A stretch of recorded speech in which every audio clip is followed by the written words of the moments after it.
حضرت عمر رضی اللہ عنہ کے پاس ایک شخص آیا اور آ کر کہنے لگا حضور میرے بیٹے نے مجھے مارا ہے۔ اور میں تیرے بیٹے نے تجھے مارا؟ کہا جی حضور میرے بیٹے نے مجھے مارا ہے۔ فرمایا اس کے بیٹے کو بلا کر لاؤ۔ بیٹا آ گیا۔ آپ نے فرمایا کہ تو نے اپنے باپ کو کیوں مارا ہے؟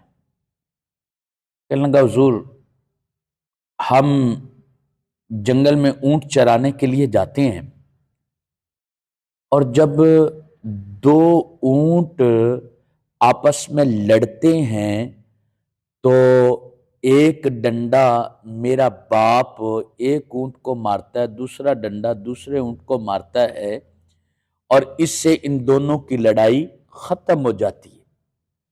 میری ماں اور میرا باپ آپس میں جھگڑ رہے تھے، تو میں نے ایک ڈنڈا اپنے والد کو مارا، ایک ماں کو مارا، اور ان کی لڑائی کو ختم کر دیا۔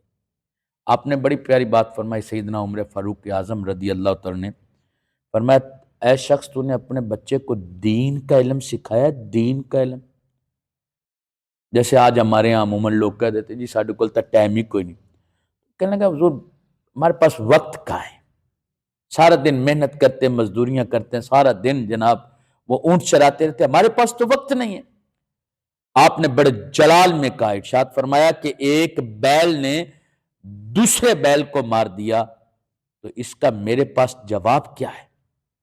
اے میرے پیارے اسلامی بھائیوں ذرا غور کیجئے، آج میں اور آپ اپنی اولاد کو اگر دین کی تعلیم نہیں دیں گے نا، دین کی تعلیم اپنی اولاد کو نہیں دیں گے تو پھر یہ اولاد بھول جائیں کہ آپ کی زیارت کر کے وہ حج کا ثواب پائے گی۔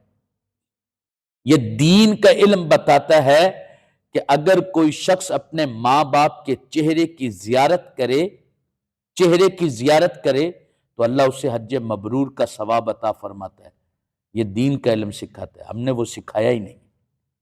کبھی کبھی بیٹھ جایا کریں اپنی اولاد کے پاس اور بتایا کریں اپنی اولاد کو کہ ہمارا دین اپنے والد کے متعلق، اپنی ماں کے متعلق، اپنے بہن بھائیوں کے متعلق، اپنے بڑے بھائی کے متعلق، رشتہ داروں کے متعلق دین ہمیں بتاتا کیا ہے۔